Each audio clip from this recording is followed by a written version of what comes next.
Today we'll start with international relation news. The new initiative is, so far we were focusing mostly on the current event.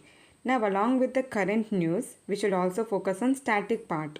Why it came to news, what was the background of it, and what is the static knowledge related to the exam. Okay. So today first news is about World Telecommunication Standardization Assembly. So if you see the static part, so the definition is first one. The World Telecommunication Standardization Assembly is a governing conference for International Telecommunication Union. Okay. Telecommunication standardization sector responsible for setting global telecommunication standards. So that is the work of it. Okay. So it has been established in 2002. Now it is 2024, right? We will be seeing what happened from 2002. Frequency conveyed every 4 years to discuss and establish telecommunication standards. So that's about WTSA, that is World Telecommunication Standardization Assembly. Okay, why is it in news currently? So recent development, if you see, WTSA 2024 dates scheduled from October 14 to 24, 2024 in New Delhi, India. This makes the first time the assembly is hosted in Asia Pacific region. In Asia Pacific region for the first time in 2024, that is in India, it is getting hosted. WTSA, World Telecommunication Standardization Assembly. We for standardizing the things, right? So the significance, if you see, of WTSA 2024 facilitates global dialogue on emerging technologies, helping shape the future of global telecommunication standards, enhances India's role in global telecommunication discussion and standard setting. So International Telecommunication Union, that is what is the main thing, right? Under this only we have World Telecommunication Standardization Assembly. So under International Telecommunication Union. So that was established in 1865 as the International Telegraph Union. It became a UN specialized agency in 1947. Okay, established in 1865 as International Telegraph Union. Later it became a part of UN in 1947 when India got independence. Mission coordinates the global standardization and development of telecommunication and ICT services. Membership comprises 193 countries and over 1,000 companies, universities and international organizations. Also, headquarters is located in Geneva. Where is it? It's in Switzerland. Yesterday also we spoke about Geneva. You have to comment for what we spoke. So that's about international relation. Next is in the organizations we'll see. So again there is a talk on Nobel Prize, that is 2024 Nobel Prize in economics. So we'll see the background also from today. That is one of the key we are going to focus. Okay. So definition, the Nobel Prize in economics established by the will of Alfred Nobel recognizes the outstanding contribution to economic sciences influencing global policies and economic theories. So it is established by the will of Alfred Nobel. That is one of the thing. So if you see the historical context, the award as previously acknowledged research related to poverty, inequality and governance. Notable laureates include Amartya Sen for his work on welfare economics and Joseph Stiglitz for the analysis of markets with asymmetric information. So Amartya Sen, we are all noting every time, right? So before it was Amartya Sen and Joseph Stiglitz. Okay, Amartya Sen for his work of welfare economics. And we'll see recent development. It is recently awarded to Daron Acemoglu, Simon Johnson and James Robinson for their research on wealth inequality and the institutional aspects or impacts of governance on economic outcomes. So we know Amartya Sen is for welfare economics. So similarly, Daron Acemoglu, Simon Johnson and James Robinson, their research is on wealth inequality and institutional impacts of governance on economic outcomes. The governance impacts on economic outcomes and wealth inequality. Okay. So key finding, if you see, the researchers emphasize that political and economic institutions significantly affect national prosperity, particularly focusing on the legacy of colonialism. Okay. Their comparative analysis includes the examination of cities like Nogales divided by US-Mexico border, illustrating how differing institutions lead to stark economic disparities. This is an exclusive research. Policy implications. The findings underscore the importance of building inclusive political and economic institutions to combat wealth inequality. So how those has to be adjusted for economic or reduce the wealth inequality and promote sustainable economic growth globally. And if you see global relevance, as nations strive for economic development, their insights are crucial for formulating policies that addresses inequality and foster inclusive growth. So that is about Nobel Prize for Economics. We have seen it was for the will of Alfred Nobel, and in the economics, Amartya Sen known for is welfare economics. Now we are seeing about we are seeing in the inequalities as well as institutional impact on economic outcomes. So the next one is about PM ECRG and MAHA EV mission, Maha EV mission. So before that, we should be knowing about something called Anusandhan National Research Foundation. So what is it? Anusandhan National Research Foundation. It is launched to support research and innovation in India, aiming to bridge the gap between academic research and industry needs. So that's about Anusandhan National Research Institution. Okay. Significance, if you see, it promotes the translational research that aligns with national priorities and fosters scientific advancement. Why is it in news? Because it has launched certain initiatives. One is Prime Minister Early Career Research Grant, which supports young researchers with flexible funding and promotes innovative research. The first initiative is Prime Minister Early Career Research Grant, okay, for a young researchers. So that is what you should remember under Anusandhan National Research Foundation. That is PM Early Career Research Grant. Next is Maha EV mission, right? That is aimed at advancing domestic electronic or electric vehicle technologies and reducing dependence on imports. We have to reduce.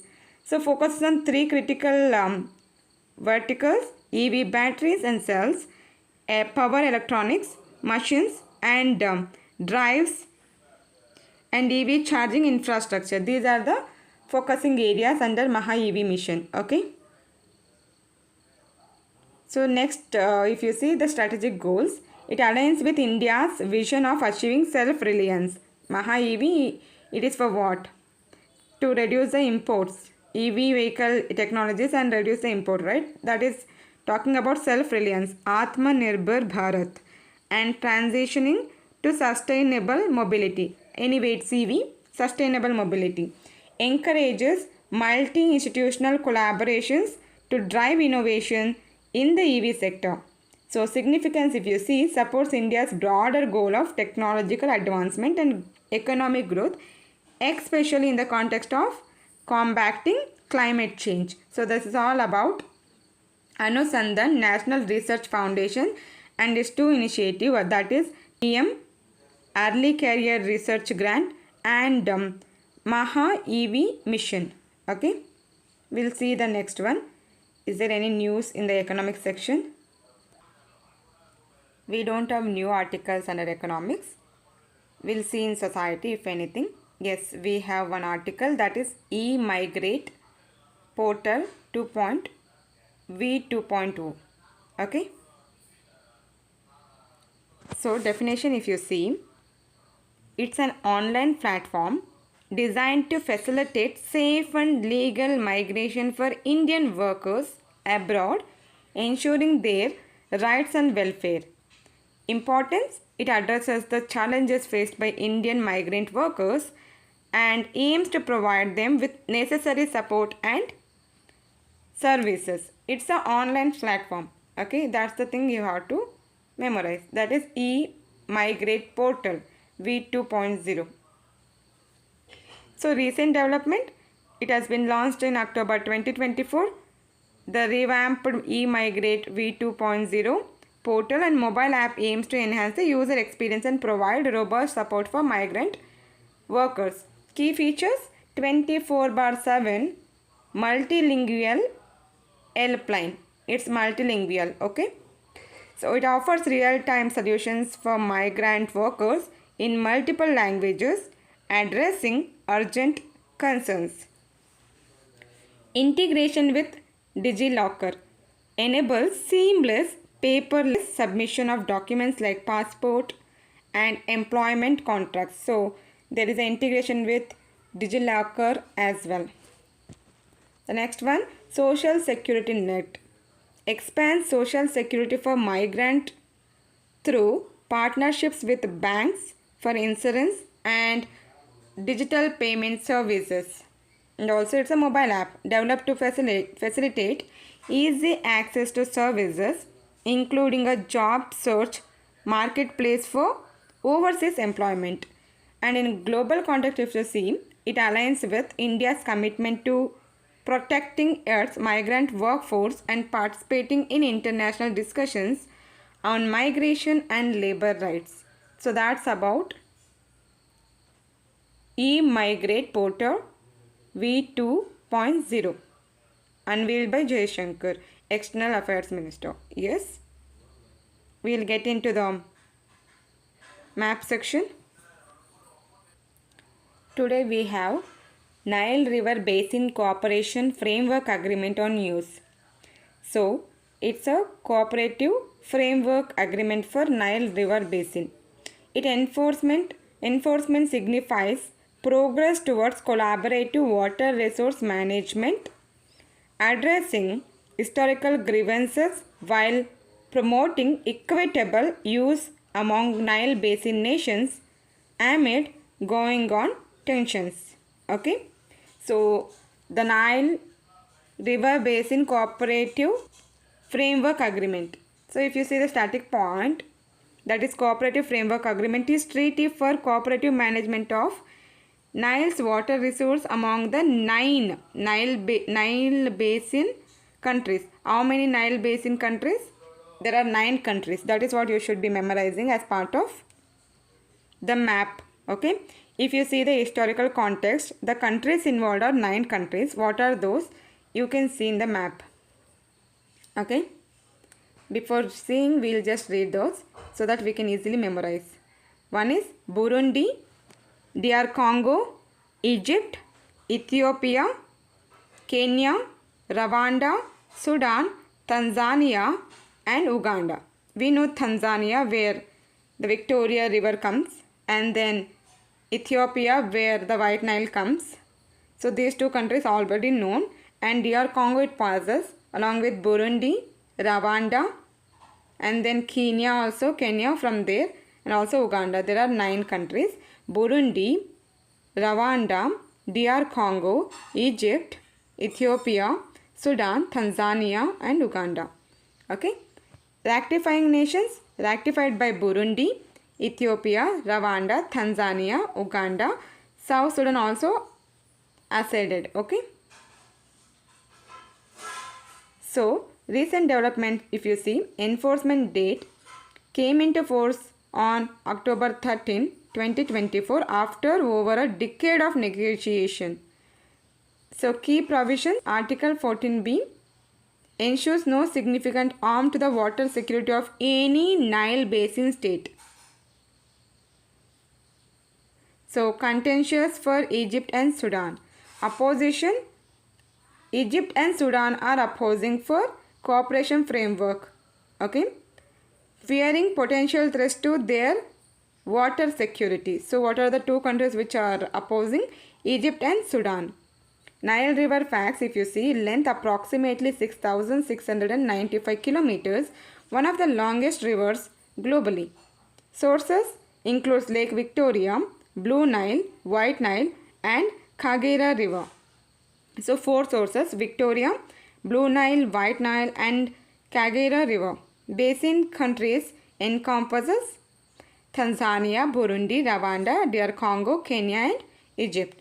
Delta forms a archeo delta into the Mediterranean Sea. Tributaries, main tributaries, again Blue Nile, White Nile, Atbara, these are the things. Okay, that's in mapping. We'll see in science and technology. So today we have news about Mechazilla. So Mechazilla is an innovative rocket launching structure developed by SpaceX for its Starship program aimed at enhancing the reusability of rocket boosters.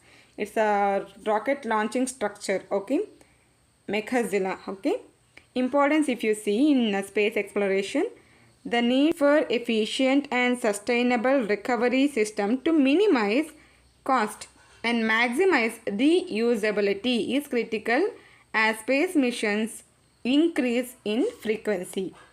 So it's a SpaceX milestone.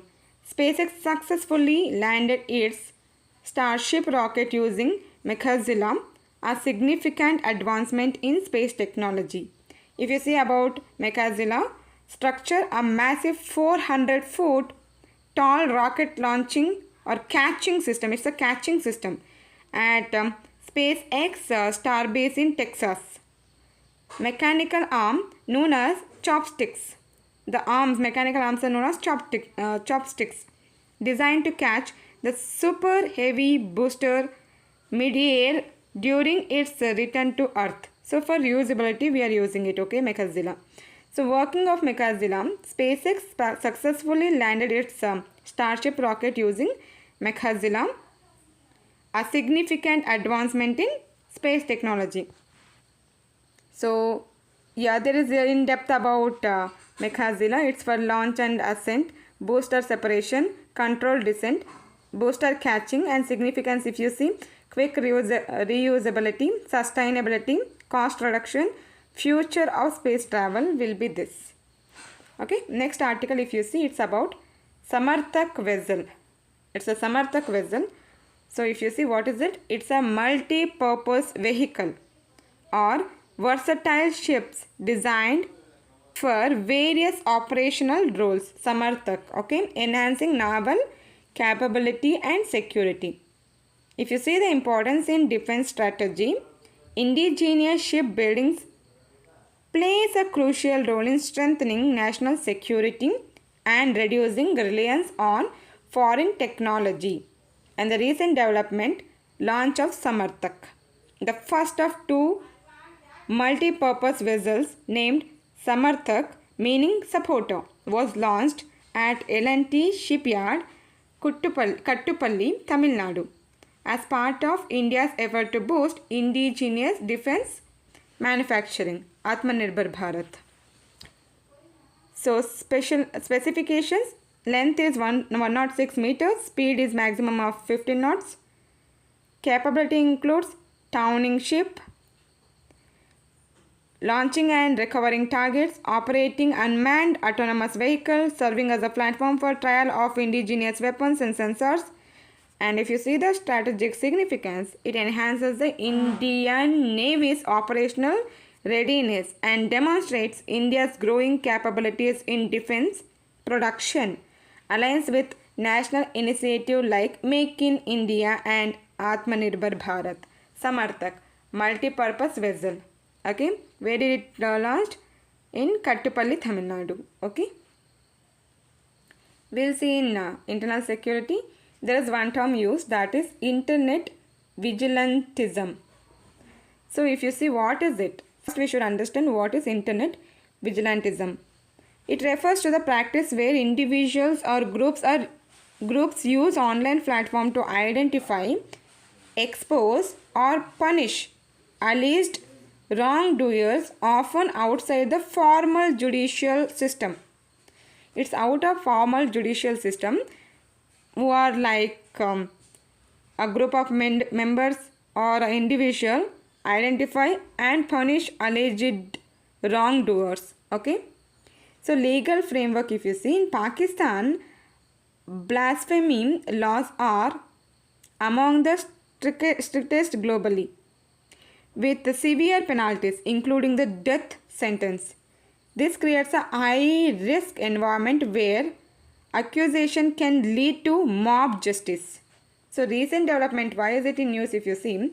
Surge in vigilantism. Recent reports indicates a rise in internet vigilantism in Pakistan, particularly targeting alleged blasphemy. Groups like Legal Commission on Blasphemy Pakistan are actively tracking and persecuting individuals accused of blasphemy on social media. Case studies. High profile cases involve individuals who have faced violence or severe legal repercussions based on accusation made by internet vigilantes. For instance, individuals accused of sharing blasphemous content have been attacked or even killed. So we have to think about the implications for governance and society. It raises significant concern about the abuse of power, the rule of law, and human rights violation. Highlights the need for stronger legal framework and protection against mob justice. So that's about vigilantism, internet vigilantism. It happened in Pakistan, right, for blasphemy. Okay. So if I see in a geography, the new news, we don't have special news today. We'll get into polity if any. No, we have seen about telemanas yesterday itself for telecounseling services. Let us look into environment. Of course, in environment we have about renewable energy. First, you should know what is renewable energy. Renewable energy is energy derived from sources that are naturally replenished, such as solar, wind, hydroelectric, geothermal and biomass. Importance: it is very important for climate change mitigations, essential for reducing greenhouse gas emissions, a key driver of global warming and climate change. Energy security reduces dependence on imported fossil fuels, enhancing national energy security and also for sustainable development. So, if you see the historical context, in Kyoto Protocol 1997, the first significant international agreement aimed at reducing a greenhouse gas emission. Which was the first significant agreement? It's a Kyoto Protocol. So that's how you should remember for a static portion.